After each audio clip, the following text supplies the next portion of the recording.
What's going on, guys? Welcome back to the Knowles and Dogs podcast. This is Hunter, I'm Dylan. and we're back here for episode 3. Excuse me. We couldn't get a show out earlier this week from personal problems between both of us and personal matters, but we are back this week for a Saturday look ahead to Saturday slate game, or games where we will debunk or debrief all the good games this weekend, although not many, but there's some quietly good games out there this week. Just want to talk about a few of them. Let people know what our thoughts are, and just keep it rolling. Yeah, 100% agree there. We'll hop right into it. We'll start the Georgia game. They're at Kentucky this week. It's a 22.5 point spread. Dogs are favored. Not much to take away from this game, except for the fact that if there was any room for a trap game, I think it was last week. We took care of business, and I think that we do the same here. I don't see us slipping up. Will Levis doesn't scare me at all. He's a very overrated quarterback. He's struggled a lot recently, and you can't struggle against Vanderbilt and then all of a sudden turn it around when you got the best defense, best team in the country coming in. So I think the Dogs roll. Big three takeaways are to get the tight ends involved more. I thought they got away from them a little bit more than they should have last week, even though they both scored. You can't stop them. So I think that if they get Bowers and Darnell going, there's nothing they can do about it. They need to control the line of scrimmage. We need to run the ball effectively, I think, and not fumble the ball. It's been a big issue of ours.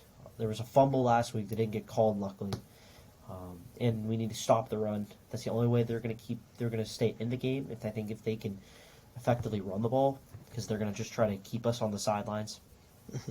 So I think that's the only way that Kentucky stays in it, but I just don't see it happening.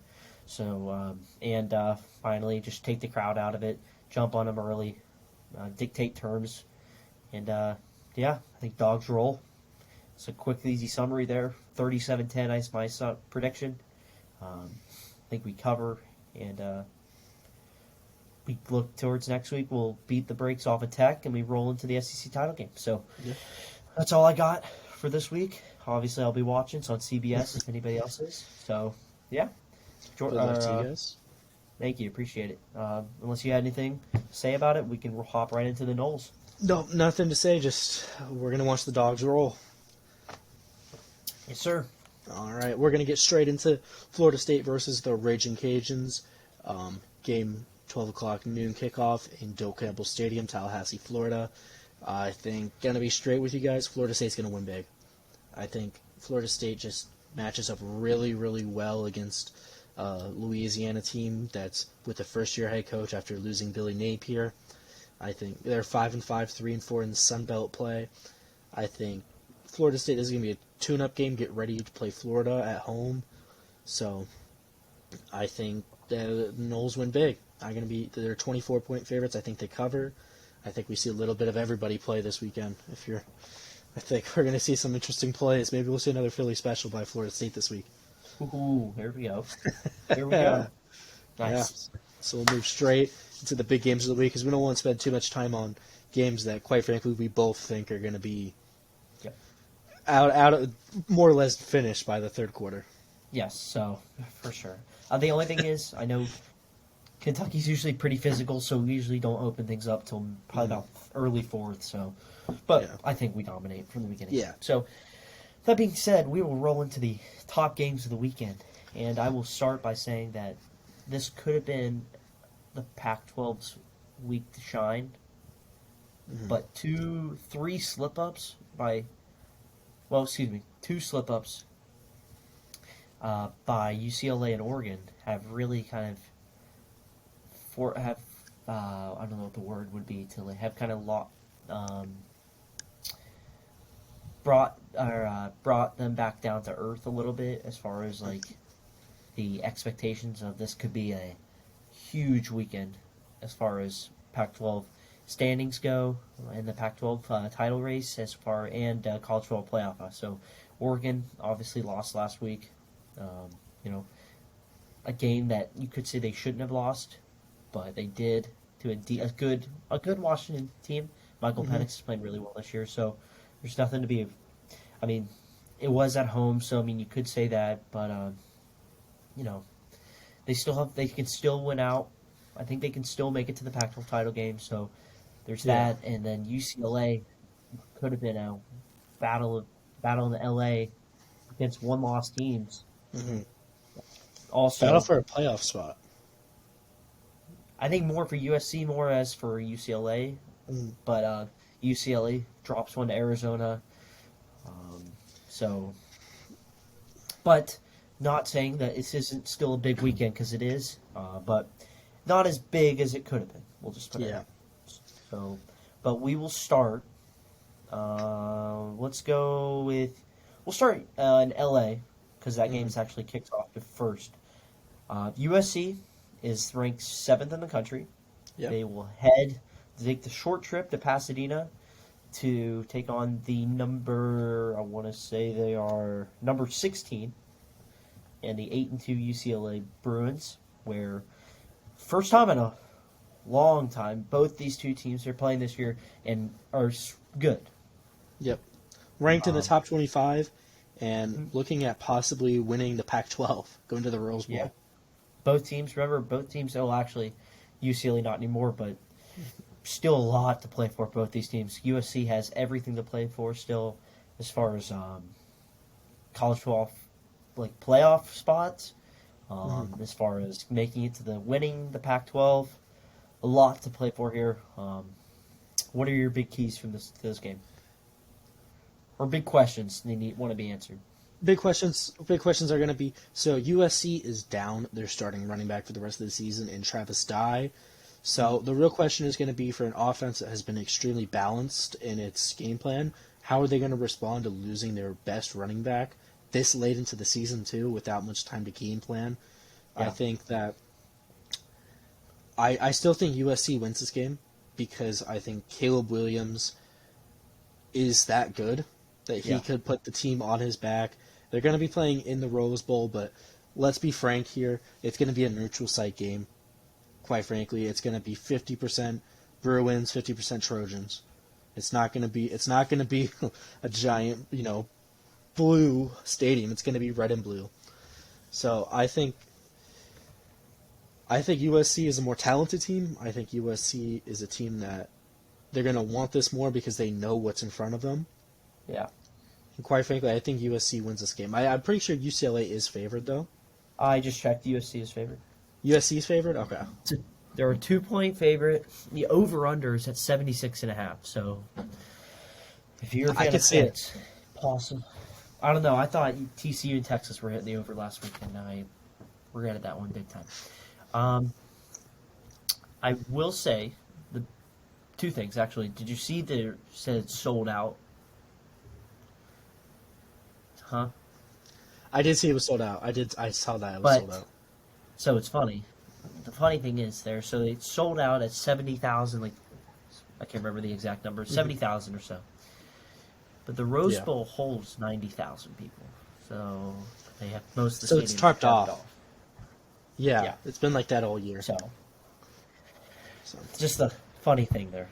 So is it sold out, I think or is if it was at the Coliseum, it would sell better. Just being frank, if it was at the Memorial Coliseum in downtown LA, because the Rose Bowl, while it's iconic and it's in Pasadena, it's not that nice of a stadium. It's a big bowl with bleachers, The Coliseum is nicer. It has back seating the entire way around. Oh yeah, for sure. At some point in my life, I'd love to go see a Rose Bowl game. Well, the Rose Bowl is older too. Yeah. Rose Bowl's older too, so obviously. But I think the biggest thing in this game is it's going to be USC's. I'm not really worried about UCLA's offense or USC's offense. I think they'll do what they do. Yeah.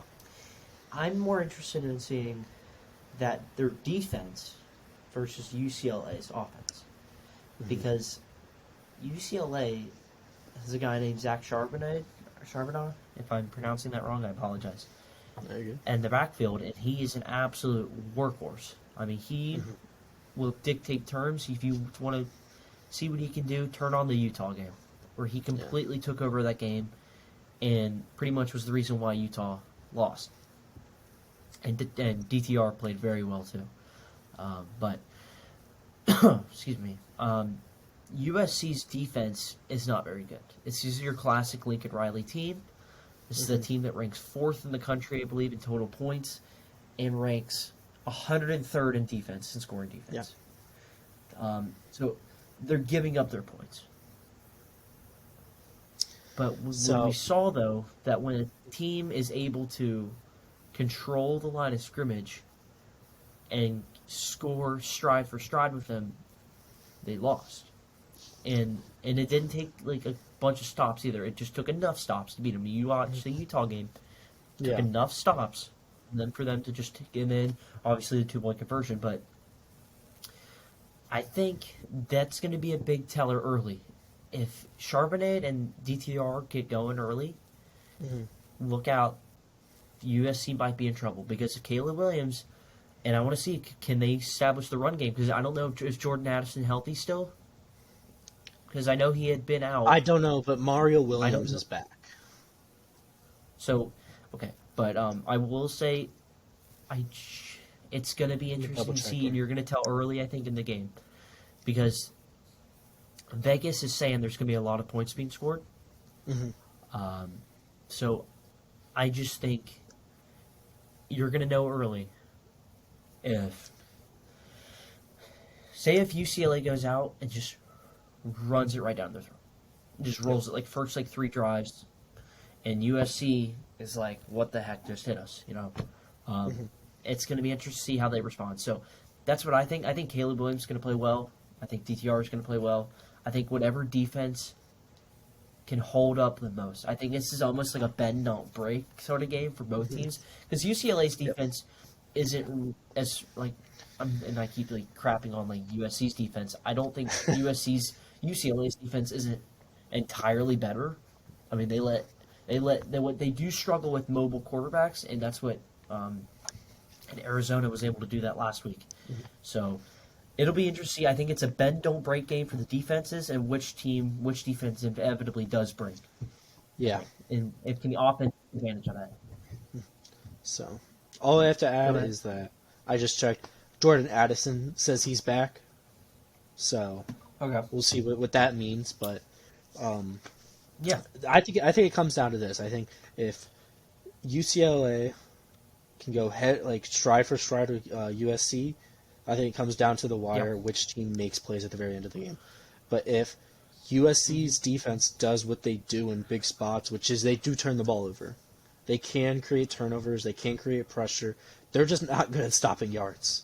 Teams can rack up yards against them, but if you watch the Oregon game, the Oregon State game, that's what I'm saying. Is that they can turn the ball over, but they give up a lot of yards, they give up a lot of points, but they have talent. Just from a pure talent perspective, they do have talent on that defense. So when big plays need to happen, they have stepped up. And my question will be, because I do think USC just all around is a more talented squad than UCLA, and for a first year head coach, for a first year in USC with Lincoln Riley, that's really impressive to me that he was able to flip the switch like that to get them back where they need to be. So I do think USC wins this game. I think that USC is not going to roll them, but I think going into the fourth quarter, it's going to feel like USC has this game. Even if the score is close, I feel like because USC likes to do this where they'll keep it a one-score game, but the whole time it just feels like they have the game in the bag. They're going to stop. Yeah. I think USC is going to make a stop. I don't know what it is, but I feel this is USC's game to lose. I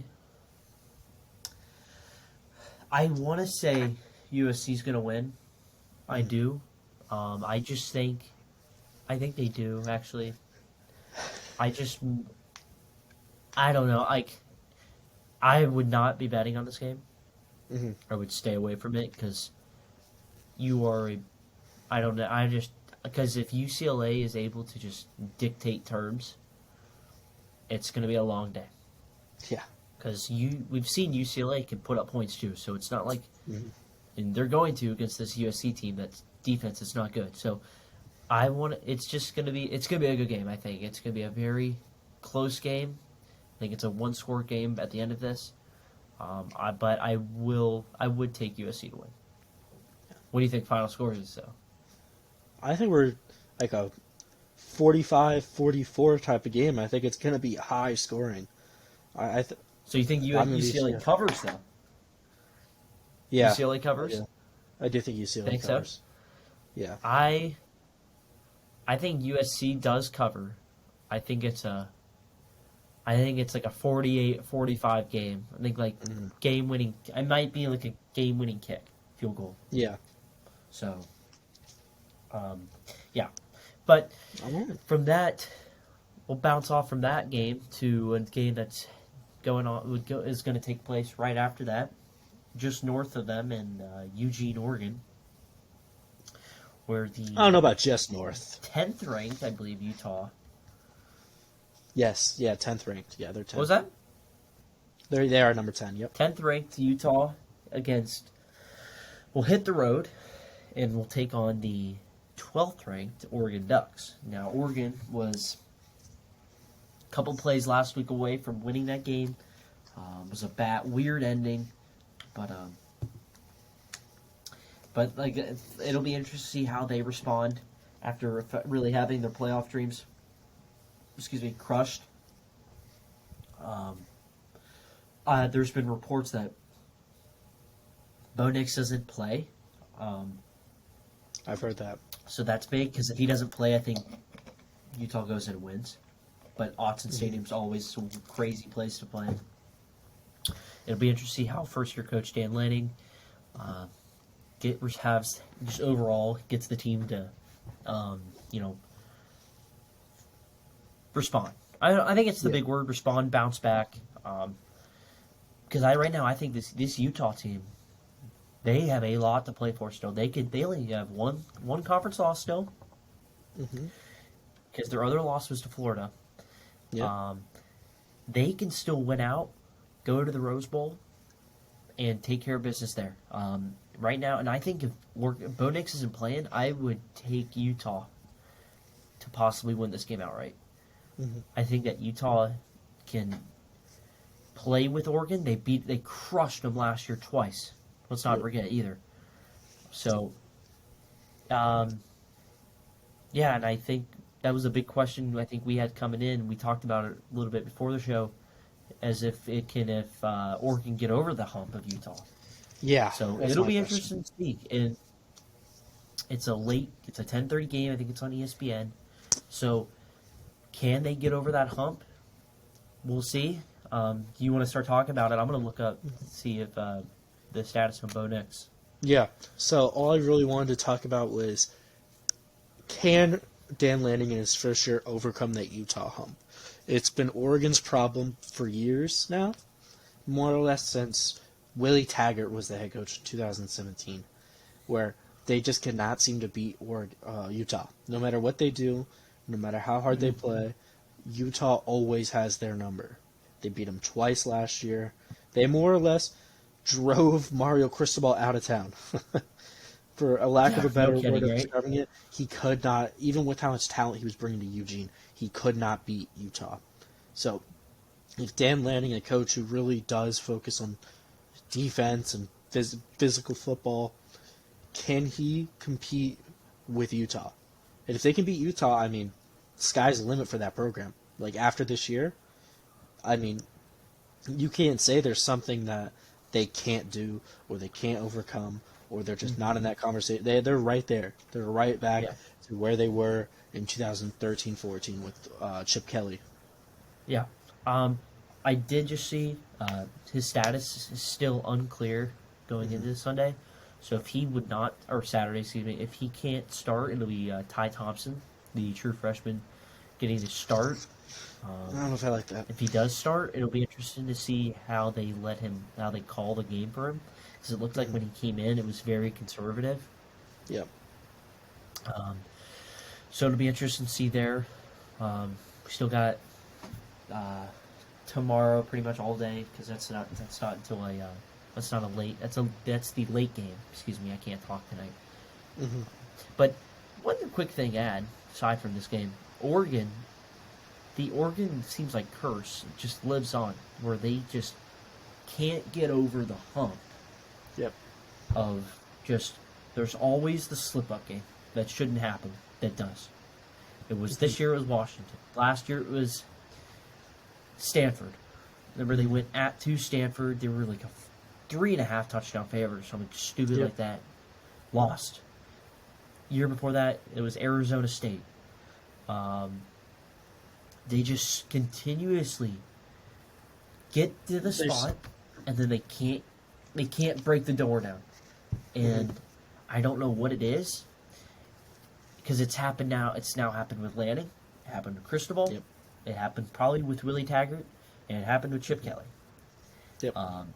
Where they just can't get over the hump to where they need to get to. If they want where they want to get to, they just seems like they can't. And I don't know what it is, because it's a totally new coach. You got a new quarterback. I don't know what it is. So until they figure that part out, I don't know.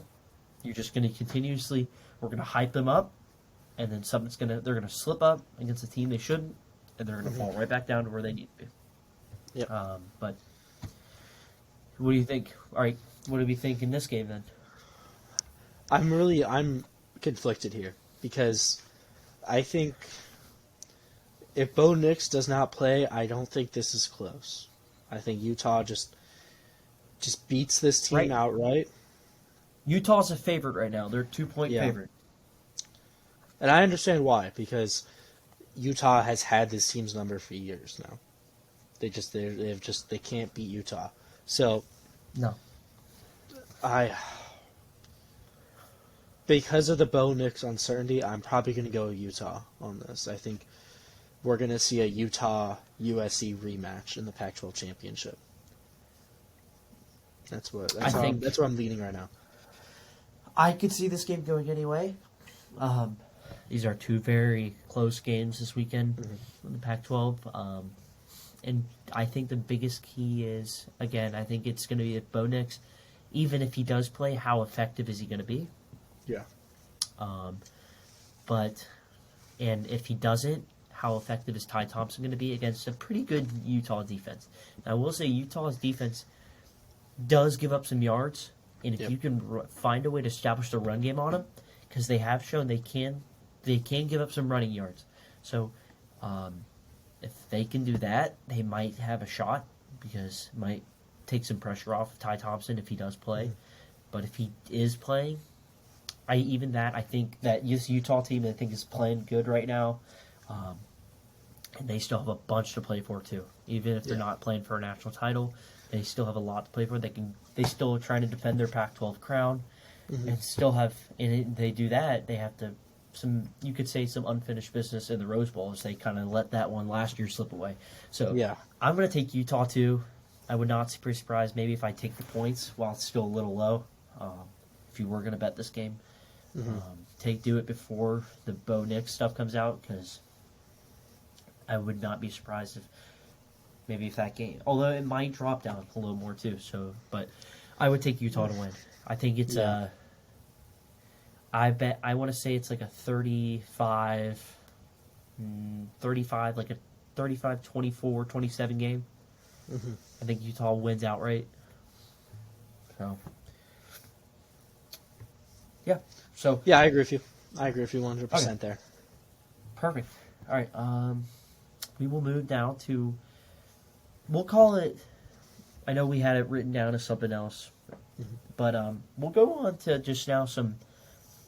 There's not really any giant games going on this week, so we'll just kind of roll into the under the radar, interesting games to us. Yeah. I can let you start. So I'm just going to start like with 2 or 3. Yeah. So I'm just going to start with Oklahoma versus Oklahoma State. You know, Bedlam. It's a rivalry game that we're about to say goodbye to. Sadly, in my opinion, Yes. this is a sad one to say goodbye to. But It's a silly one why they're doing it, because they're just being stubborn. Yep. So the 22 ranked Oklahoma State Cowboys will be playing at Oklahoma this year, and I'm going to be straight with you. I think Oklahoma State wins again. I think. Yeah. I mean, the question for me going into this game is, does Oklahoma think they have the guy yet in Brett Venables? Because while at times this year they've looked good, there's been a lot of times this year where they look flat out embarrassing to watch. A lot of inconsistency. There's no consistency on offense. There's even less consistency on defense for a guy who they brought in specifically because they've been like, we don't have a defense. It feels like he made their defense look worse. And may I add, they brought in, well, they got Dylan Gabriel in from UCF. Yep. And then they brought Chad Morris in from Ole Miss. It was supposed to be like, and we thought that this was going to be a offense that was going to just do what it does. Yep. And at the start of the season, it looked like that. And then for some reason, it just fell off the tracks, and I don't know why. But I don't know. I mean, I do think Venables, I think you got to give him another year, maybe another year or two. I know Oklahoma fans are impatient, but you got to let him maybe get a recruiting class in, a transfer portal class in, to really evaluate him. I think after next year, if he's pulling this same crap again next year, then there's maybe you can having some conversations. But I think it's still a little early, but it definitely is a very disappointing season for Oklahoma standards. And it kind of ruins because it kind of sucks because, like, nobody's talking about this game. And Bedlam's always crazy. Yeah. And even Oklahoma State side, a very promising year that turned out to be nothing.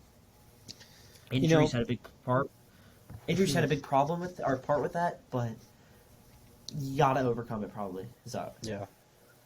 So, I mean, I think the Oklahoma State's going to come in looking for, because they, with them, Oklahoma not wanting to schedule them anymore going forward after next season, they won't be playing them anymore. I think Oklahoma State's going to come in with that edge because they don't like this Sooners team, and I think they played a lot better, even with how disappointing Oklahoma State's been. They've looked like a vastly superior team to the Sooners. So, yeah. It's going to be crazy watching Oklahoma possibly fight for bowl eligibility next week. Not a sentence I thought I'd be saying a year ago.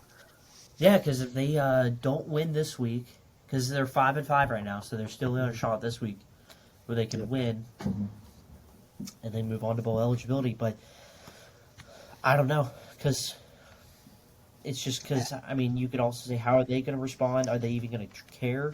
They should care because it's a big-time game.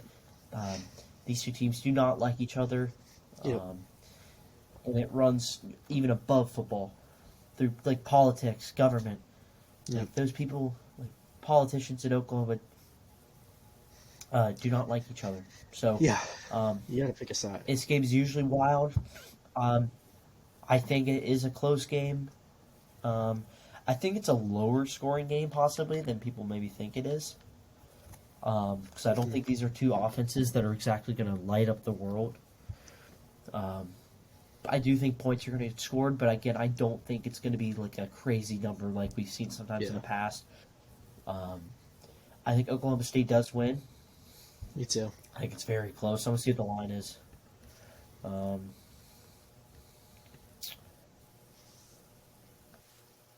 One second. All right. I think. Yeah. It's 7:30 kickoff. If anybody's wondering, it is Oklahoma. Excuse me, is a 7-point favorite right now.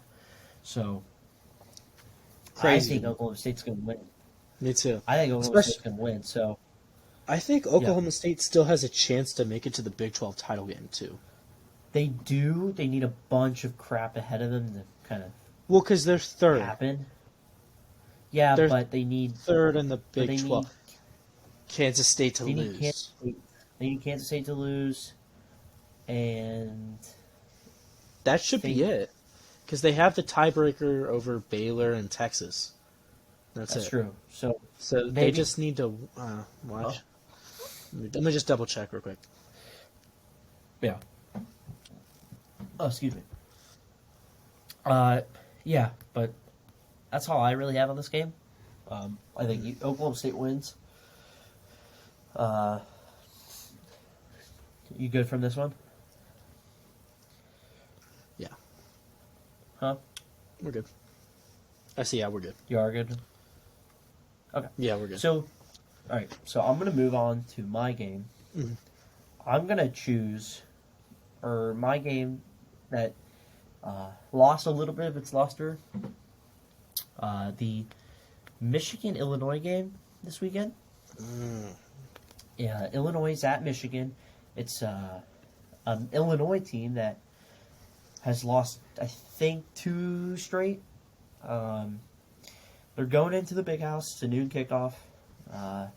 Michigan is a 17.5-point favorite. Key thing here is Illinois has the number 1 scoring defense still in the country. They have a running back. It's a great running back matchup. Blake Corum, who's in the Heisman running, and Chase Brown, who's up there in yards and touchdowns, I believe, for a running back. It's going to be a very low-scoring affair, I think. I don't know if Michigan covers because that's a big number against a team like Illinois' defense. However, I think Michigan does take care of business. I think just Illinois doesn't really have a big, effective passing game to keep up. Even with J.J. McCarthy, who hasn't really been asked to do much, I think he really won't need to. But, yeah, I mean, I think this is going to be a good matchup to see if Blake Corum can keep up his dominance he has had all year against probably the best defense he's going to see this week and then to this point, I would say, before Ohio State. But I never say never. Maybe a look-ahead spot. But they're not. It would be more of a look-ahead spot, possibly if they were at Illinois, but they're not. Yeah. But this could be, possibly. But this is a big game, actually, for Illinois, because there's a 4-way tie right now in the Big Ten West. So if they slip up here right now, because Purdue or Iowa, I can't remember which one, actually has the inside track right now. I think it's Purdue. So Purdue has the inside track right now, I believe. But it doesn't not mean Illinois is not out of it, because there is a 4-way tie, and there is a lot of chaos that could happen, because you never know with these teams. Yeah. Big But Ten this could be a West. Big Ten championship preview. But I think Michigan rolls. Yeah, me too. I mean, You can say anything if you want. not much to say. I mean, there's not much to say about this game other than the Big Ten has been really disappointing this year. Quite frankly, there's 3 good teams, Oh, and yeah. then 100%. and then a drop off, which is why I just- well, 3 maybe. Penn I would State say is 2. like borderline. And then there's Penn State's 11th in the country. I'll say that, but I mean, but when you look at when they've lost by double digits in both games. Yeah, they're not even. To They're not in Ohio the State, same Michigan. conversation. So no, Their most impressive It's- win is Auburn. and we're gonna find out really who really is the best, because really next week's gonna be the Big Ten title game, which is Yeah. why I think this is why I've been in favor, kind of more in favor of recently, just no divisions. Because how much fun would it be if you had Michigan, Ohio State playing this week and next week, excuse me, and then you turn around and oh wait, you have to play again next week, Yeah, right after. yeah. How much fun would that be? The only thing, I know I would there's say, yeah. The only thing I would say Go ahead. against that would be, it's like, what do you do in a scenario where Michigan wins by like 1 point 1 week, and then Ohio State wins by 1 point the next week? You know what I mean? In that situation, you're like, dang, what do we do? Yeah, I mean, they had our number that day. Yeah. Hey, right?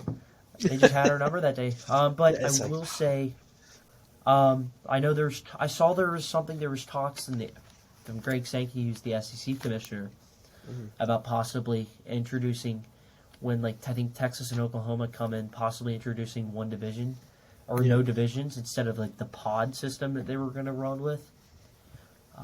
I thought that'd be kind of cool, but be interesting. um, I wonders how they will wonder how they'll be doing scheduling then. yeah, I That's think my they'll question. probably have the teams pick 3 teams. They'll probably choose 3 or 4 teams that they'll always play, Hmm. and then it'll be just kind of like a random draw. Then comes or because you can't play all the teams because there's 14. There's going to be 16 teams now, I think. So Yeah. it'll be interesting to see. But that's why I'm not the commissioner. So I'm just a Georgia Bulldog fan. All right, we'll move on to any other games you thought possibly might be a little interesting. Only other game I had up was Ole Miss in Arkansas, Okay, just I had one because. more, but we can All go right, to I the know. next one. Yeah, only thing I have to say is Ole Miss is ranked 14th in the country. They're 8-2, and they just had a disappointing game against Alabama. Arkansas had a close matchup against LSU, but they're 5-5, and I know a lot of people over in Arkansas are getting kind of upset with Sam Pittman because they just keep losing close Yeah. games that they feel like they should win. So I'm just Yeah. wondering, how does this game go? Because Arkansas is fighting for bowl eligibility right now. I think Ole Miss wins just because I think that's just they just are a better team right now. But I think they'll be able to run the ball effectively Yeah. all day. if the rumors are true, and I think you know what rumor I'm talking about, Yeah, I wonder if the team quits on them that day. I just see. I don't think he's going there. I don't We're know. talking about I just we're talking Yeah. about Lane Kiffin here. So I don't know if I truly believe it either. But normally, if there's smoke, then there's a fire. So he I probably don't know. has been. He probably has been contacted at least once or twice Oh, by I'm sure. Auburn. I'm There 100% has to sure. be interest at some level to it because it is an upgrade in money, Yeah. an upgrade in facilities. He'll get a larger contract because of Mississippi state law. He can't have longer than a 4-year contract at Ole Miss. But Mm-hmm. I don't know. I don't know. Yeah, I think he's not gonna go. Mhm. I would be a little surprised if he does, but I'm not. I would not be surprised also if he did. Yeah. But I just think he has everything kind of going for him right now at Ole Miss. And he has done a hell of a job there. By the way, Mhm. before last year, remember they had never had a 10-win season, Yeah. and now they're about to have their second straight. So, Mhm. because I fully expect them to win out. Yeah, me But too. They won't play many good it, teams going forward. even if then they're going to play in a decent bowl game, then they'll probably win that. I think he has. I think he right now is at a point in Ole Miss where he's got the fan base over, Mhm. and if he really wanted to, he could pretty much ask for anything from the AD side, from the boosters and all that, and they will probably do whatever they can to keep him happy. Because they're gonna be talking to him to try to get him to stay. You're not even consider that. Yeah. So, but I do agree. It's at Ole Miss too, right? No, it's in Arkansas. Okay. So I mean, a sneaky game there, as we saw LSU. Mhm. Fayetteville is always a weird spot, but yeah, we'll see. Yeah. I got 2 more games. I just thought of one in the back of my head, but the first one will be TCU at Baylor. This is another. We'll talk. This is just another series or chapter in the TCU saga. They're ranked 4th in the country. At this point, it is a survive and advance kind of team where it's kind of like a single elimination where they cannot afford a loss. Yeah. And I do think it's a noon kickoff, but I do think they will go in and take care of business.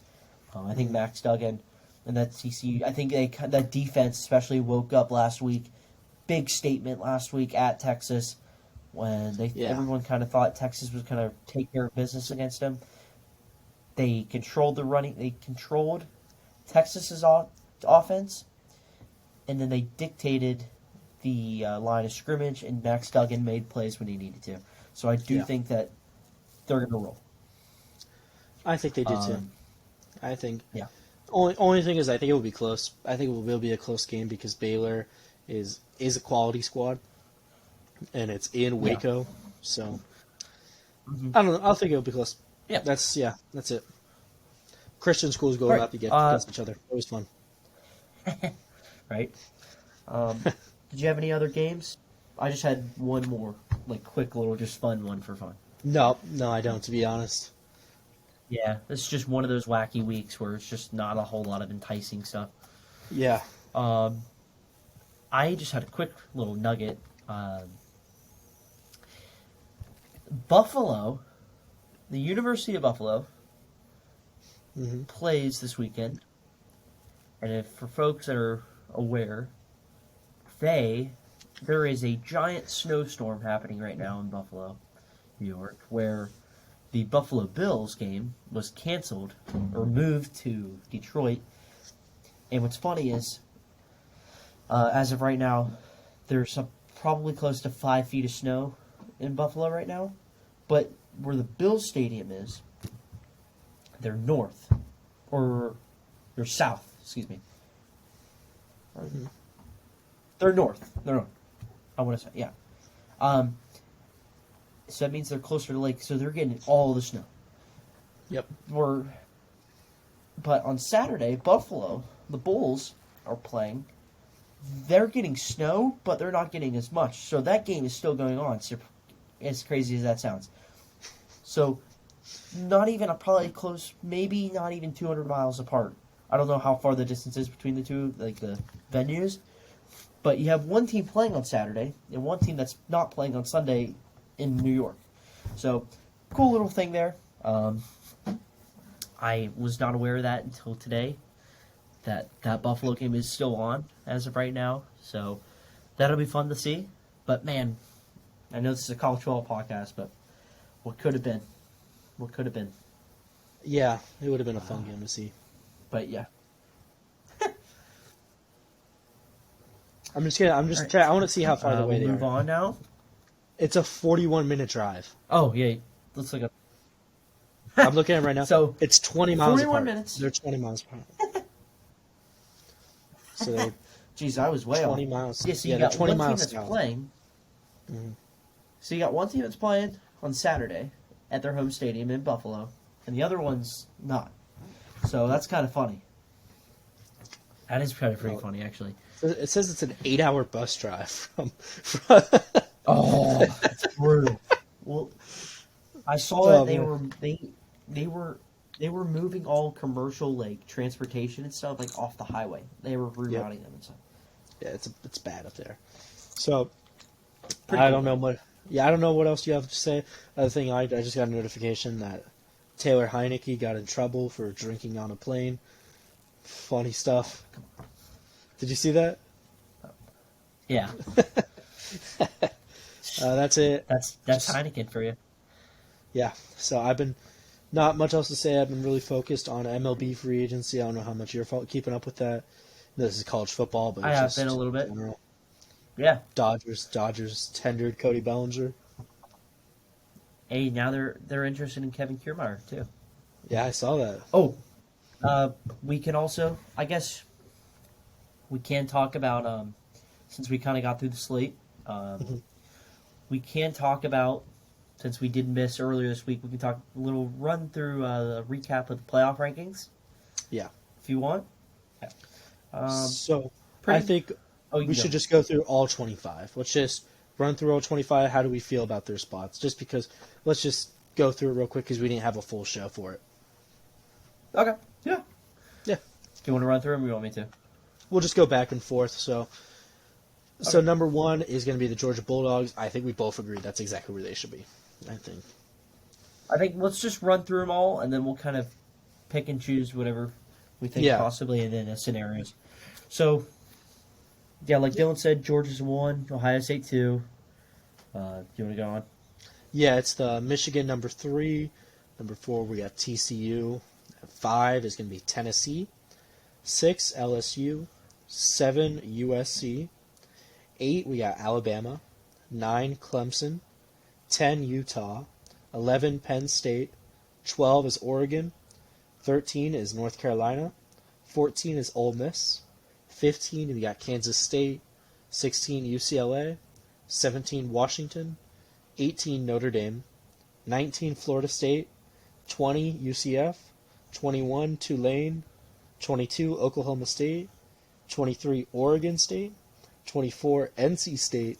And 25, we got Cincinnati. That's how we round out the top 25. Anything particular you have to say about any of the spots that you agree or disagree with?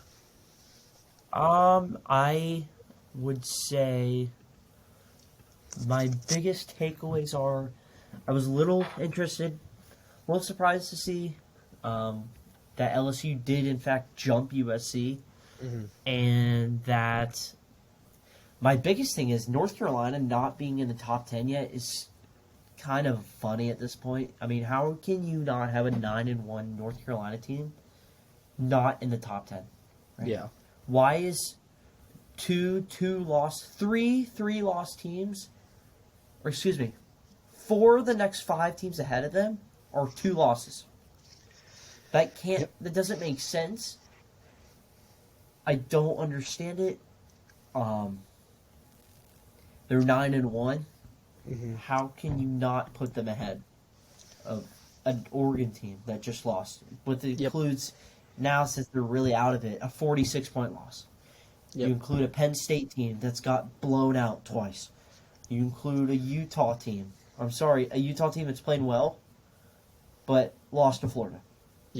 That's not where. And then you have Clemson and Bama, who has 2 losses.